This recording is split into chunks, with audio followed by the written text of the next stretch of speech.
Hey there, it's Stephanie Shea, Chief Astrologer for janspiller.com with your monthly horoscope. And this one is for you, Pisces. Here's your horoscope for May 2020. We've got the sun shining in Taurus through the 19th.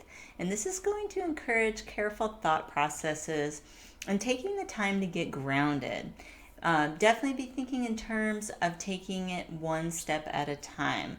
Now, on the 20th, the sun will enter Gemini, and it's going to help you stay in touch with family no matter where they live. Communications and clever household solutions are going to be highlighted during the second part of May. On May the 6th, the North Node will move into the sign of Gemini. It's going to remain there until January 18th, 2022. It's always big astrological news when the North Node changes signs about every year and a half, and it indicates an overall energetic shift. Now, if you've read Jan's book, Astrology for the Soul, you know that the North Node is an important point in your personal birth chart, and whatever sign the North Node is in embodies characteristics that are going to be helpful to you and support you on your journey, on your personal path.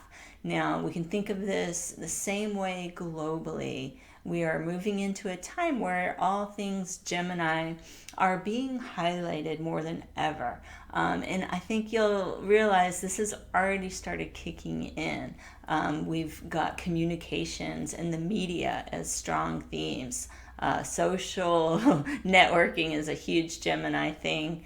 That's just going to keep getting bigger, spreading information quickly as a way to unite people towards a common cause. Now, in the coming year and a half, your special ability to help others feel loved is going to be particularly important. Now, others may be focusing on facts, figures, logistics. You're going to help people combine their data with compassion and intuition for positive results. So think about teaming up in that way. It's not to say you don't also work with data and logistics, but Pisces bring a special, intuitive, compassionate component that's needed for success. Now we're going to have the full moon in Scorpio on May the 7th, and that's going to emphasize your quest for knowledge. If you have been involved in classes, learning, any type of educational pursuits, your work could show results around this date.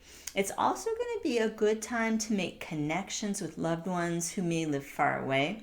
You can maintain emotional closeness at this full moon through phone calls, online communications. It's a really good time to kind of have those heart-to-heart conversations and learn what's been going on for people. If it feels really intense, sometimes Pisces feel a lot around the full moon. Most of the water signs do. Then just know a few days after the full moon, there'll be a calmer energy and you may be able to see things a little more objectively. Now we've got the planet Venus stationing retrograde in the sign of Gemini, May 13th. This lasts until June 24th, but we already entered the shadow of this last month, and I did a little talk on it online. If you missed the Facebook Live event, there's a video on that talk if you want to learn more about Venus retrograde. But what you need to know, what's coming up here, is that Venus rules love and money. When Venus is retrograde, it's never a good time to make huge purchases or financial commitments or decisions. And the same kind of goes for relationships, trying not to make a giant decision or commitment. You can think about home and family for sure. That's a topic that's up for everyone. You might be evaluating relationship with a relative or your living situation. You can use the coming months to gather information and weigh your options. Like I said, it's, you may have to come up with a temporary solution. That's fine. It's not to say you can't make a change during Venus retrograde, but a permanent change is not supported under this astrology. So if you think of things, what will work for now? That's going to be the way to go. Now, it's also a great month for research and learning. We've got Saturn and Jupiter stationing retrograde mid-month, and when these outer planets go retrograde, which they do for months at a time, almost half the year, all sun signs are being called to rely on their own resourcefulness a little bit more. Now, it'll be important to stay connected and exchange information, but you might have to take more ownership of your goals. So do as much as you can on your own before bringing others in on your idea so you can stay focused and true to your original vision. It's going to be important not to get sidetracked by other people's ideas about what you should be doing. Now, the new moon this month is on the 22nd. It's in the sign of Gemini. As you can see, there's a lot of Gemini astrology this month.